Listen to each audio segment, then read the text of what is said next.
மேலும் பெருமானார் ஸல்லல்லாஹு அலைஹி வஸல்லம் அவர்கள் சொல்வார்கள், மதீனாவில் நீங்கள் எதையும் குறை கூறிவிட முடியாது.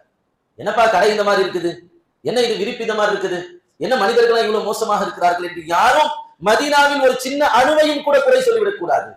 மதீனாவில் வெயில் அடிக்கிறதா, என்ன இவ்வளவு மோசமா வெயில் அடிக்குது, என்ன இவ்வளவு அதிகமா காற்று வீசுகிறது, எதை பற்றியும் குறை சொல்லக்கூடாது. மதீனாவில் இருக்கக்கூடிய ஒவ்வொரு துன்பத்தையும் அங்கே செல்லக்கூடிய ஹாஜிகள் இன்பமாக உணர வேண்டும். அங்கே இருக்கக்கூடிய கஷ்டத்தையும் சந்தோஷமாக உணர வேண்டும். ஏன் இந்த கஷ்டத்தை நான் மதீனாவில் வந்து பெற்றுக் கொண்டிருக்கிறேன். பெருமானார் ஸல்லல்லாஹு அலைஹி வஸல்லம் தன்னுடைய அற்புதமான ஒரு ஹதீஸிலே சொல்வார்கள்,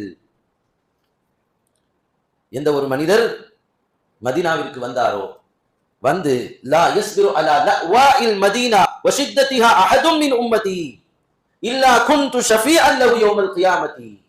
எந்த ஒரு மனிதர் மதீனாவுடைய வெயிலை வெப்பத்தை சகித்துக் கொள்கிறாரோ, எந்த ஒரு மனிதர் மதீனாவின் புழுக்கத்தை சகித்துக் கொள்கிறாரோ, அதை பற்றி எந்த குறையும் சொல்லாமல் இருக்கிறாரோ, அதையும் அவர் இன்பமாக ஏற்றுக்கொள்கிறாரோ, நாளை மறுமையில் அவருடைய ஈமானுக்கு நான் சாட்சி சொல்வேன் என்று சொன்னார்கள் கண்மணி நாயகம் ஸல்லல்லாஹு அலைஹி வஸல்லம். மதீனாவின் ஒவ்வொன்றும் அற்புதமானது. அங்கே போய் நாம் மரங்களை வெட்டிவிட முடியாது, அங்கே இருக்கக்கூடிய மனிதர்களை குறை சொல்லிவிட முடியாது. யார் அப்படி செய்கிறாரோ அவர்கள் மீது அல்லாஹ்வின் சாபம், மலக்குமார்களின் சாபமும் இறங்கும் என்பதாக பெருமானார் ஸல்லல்லாஹு அலைஹி வஸல்லம் சொல்கிறார்கள்.